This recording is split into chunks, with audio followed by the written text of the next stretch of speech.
Oscar ব্রুজনের দায়িত্ব গ্রহণের পর থেকে ধীরে ধীরে ছন্দে ফিরছে ইমাম ইস্ট বেঙ্গল। ডুরান্ড কাপে হতাশাজনক পারফরমেন্সের পর ইন্ডিয়ান সুপার লিগের শুরুটাও খুব একটা ভালো ছিল না মশাল ব্রিগেডের। পরাজিত হতে হয়েছিল টানা 6টি ম্যাচ। এমন পরিস্থিতিতেই দলের দায়িত্ব পেয়েছিল স্প্যানিশ কোচ। তারপর সময় যত এগিয়েছে ততই বদলাতে শুরু করে ইস্ট বেঙ্গল।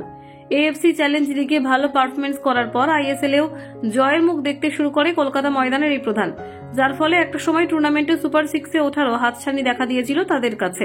কিন্তু চোট আঘাতের সমস্যার পাশাপাশি আরও নানাবিধ সমস্যা দেখা দেওয়ার প্রভাবে দলের পারফরমেন্সের উপর পড়ে। বিশেষ করে ঘরের মাঠে চেন্নাইন এফসির কাছে নাস্তানাবুদ হওয়ার ফলে চ্যাম্পিয়নশিপে টিকে থাকার আশা কার্যত শেষ হয়ে যায় সৌভিক চক্রবর্তীদের। বর্তমানে ভালো পারফরমেন্সের মধ্য দিয়ে আইএসএল শেষ করায় এখন অন্যতম লক্ষ্য লেসলি ক্লডিয়াস সরণির এই ফুটবল দলের।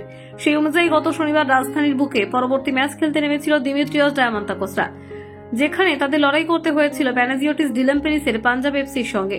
সম্পূর্ণ সময়ের শেষে 2টি গোলের ব্যবধানে সেই ম্যাচে জয় ছিনিয়ে নেয় সাউল ক্রেসপোরা। বহুদিন পর গোলের দেখা পান গ্রিক ফরওয়ার্ড দিমিত্রিয়স ডায়ামান্তাকোস, যা নিঃসন্দেহে খুশি করেছে সমর্থকদের। দলের এই জয় আশায় যথেষ্ট খুশি কোচ অস্কার ব্রুজেন। ম্যাচের শেষে সাংবাদিকদের মুখোমুখি হয়ে তিনি বলেন, আমাদের দল এখন ধীরে ধীরে সংঘবদ্ধ হচ্ছে। মাঠের মধ্যে ইতিবাচক অনেক কিছু দেখতে পাচ্ছি, যা এই সিজনের বাকি সময়টার জন্য বাড়তি প্রেরণা দেবে। একটা দল তখনই স্থিতিশীল হয় যখন তার দল হিসেবে খেলে। সেই সাথে সকলের যখন জয়ের মানসিকতা থাকে, দৃঢ় সংকল্প থাকে, তখন ফুটবলাররা দলের হয়ে খেলা উপভোগ করে। যখন তাদের স্পষ্ট ধারণা থাকে যে তাদের কি করতে হবে, কিভাবে প্রতিপক্ষের দুর্বলতা খুঁজে বের করতে হবে, এমন পরিস্থিতিতে সকলের আত্মবিশ্বাস পায়।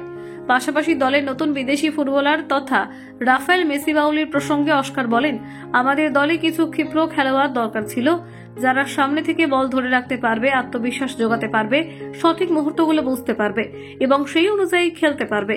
মেসি আমাদের দলে যোগ দেওয়ায় মাত্র 3 সপ্তাহের মধ্যে আমাদের দলের কার্যকরী হয়ে ওঠায় গুরুত্বপূর্ণ ভূমিকা পালন করেছে। পূর্বে আমরাও অনেক সুযোগ তৈরি করেছিলাম, কিন্তু গোল করতে পারছিলাম না। তবে আমি বহুবার বলেছি যে আমাদের দলে ফিনিশিং এর সমস্যা ছিল, কিন্তু শেষ 2টো ম্যাচে আমরা 3 গোল করেছি, যেটা বিরাট পাওনা। কলকাতা 24/7.in।